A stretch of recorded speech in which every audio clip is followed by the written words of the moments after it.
కొత్త పన్నులు, వినియోగ రుసుములు లేని ప్రజా బడ్జెట్ తీసుకురానున్నట్లు ఏపీ ప్రభుత్వం ప్రకటించింది. ప్రజలకిచ్చిన హామీలు నెరవేర్చేందుకు ఎలాంటి లోటు లేకుండా వచ్చే బడ్జెట్లో నిధులు కేటాయిస్తామని ఆర్థిక మంత్రి యనమల రామకృష్ణుడు భరోసా ఇచ్చారు. రెవెన్యూ వసూళ్లు ఆశాజనకంగా లేని పరిస్థితుల్లో ఖర్చులు తగ్గించుకోవాలని అన్ని శాఖలకు ప్రభుత్వం సూచించింది. వచ్చే ఆర్థిక సంవత్సరం వార్షిక బడ్జెట్ 1,30,000 కోట్ల రూపాయలు ఉండే అవకాశం ఉంది.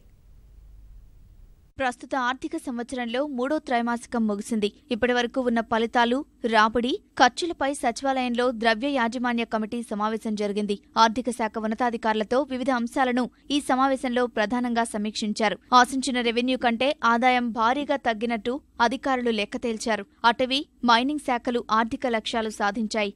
మిగిలిన శాఖలన్నీ వెనుకబడినట్లు అధికారులు స్పష్టం చేశారు. స్టాంప్స్ అండ్ రిజిస్ట్రేషన్ల ద్వారా 3వ త్రైమాసికంలో లక్ష్యానికి అనుగుణంగా ఆదాయం రాలేదని, కాకపోతే మిగిలిన సమయాల్లో ఆదాయం బానే ఉందని అధికారులు లెక్కవేశారు. ఎక్సైజ్, రవాణా, వాణిజ్య పన్నుల్లోనూ ఆశించిన మేరకు ఆదాయం లేదని తేల్చారు. 3వ త్రైమాసికంలో దాదాపు 9,000 కోట్ల రూపాయల రెవెన్యూ వసూళ్లు తగ్గాయి. ఈ ఆర్థిక సంవత్సరంలో రెవెన్యూ వసూళ్ల తగ్గుదల 15,000 నుంచి 18,000 కోట్ల వరకు ఉండే అవకాశముందని ఆర్థిక శాఖ అంచనా. Fourth quarter is very crucial quarter. Fourth క్వార్టర్లో ఒక్కోసారి రెవెన్యూస్ కూడా పెరుగుతాయి, ఒక్కోసారి రెవెన్యూస్ కూడా తగ్గడానికి స్కోప్ ఉంటుంది.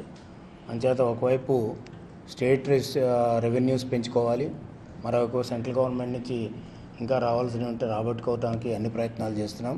ఇన్ అడిషన్ టు బడ్జెట్ దానికి మరీ 12,000 కోట్లు అదనంగా రిలీజ్ చేశాం. ముఖ్యంగా దీంట్లో rural development, irrigation department, agriculture ఖర్చు పెట్టారు. ఈ నెల 13న రెవెన్యూ రాబడి శాఖలతో ద్రవ్య యాజమాన్య కమిటీ సమావేశం కానుంది. ప్రస్తుత ఆదాయం తగ్గిన పరిస్థితుల్లో తక్షణ చర్యల కోసం కమిటీ ప్రభుత్వానికి సూచనలు చేయనుంది. పన్నులు పెంచకుండా పన్నేతర ఆదాయంపై ప్రభుత్వం దృష్టి పెడుతోంది. ముఖ్యంగా బైరటిస్, ఇసుక ద్వారా ఆదాయం పెంచుకోవాలని ఆర్థిక శాఖ భావిస్తోంది. ఖర్చుల నియంత్రణపైనా దృష్టి పెడుతోంది. వచ్చే ఆర్థిక సంవత్సరం బడ్జెట్ కోసం శాఖల వారీగా సమావేశాలు నిర్వహించనుంది. వచ్చే ఏడాదికి దాదాపు 1,30,000 కోట్ల వరకు బడ్జెట్ ఉండే అవకాశం ఉంటుందని అంచనా. ఇప్పుడు యాజ్ ఆన్ టుడే మనం బడ్జెట్లో పెట్టింది 5,000 కోట్ల చిల్లరే. ఇది మనం we can go beyond 10,000 crores. అంటే దాని మీద కూడా ఈ కమిషన్ కానీ మా ఫైనాన్స్ డిపార్ట్మెంట్ కానీ వర్కౌట్ చేస్తున్నాం.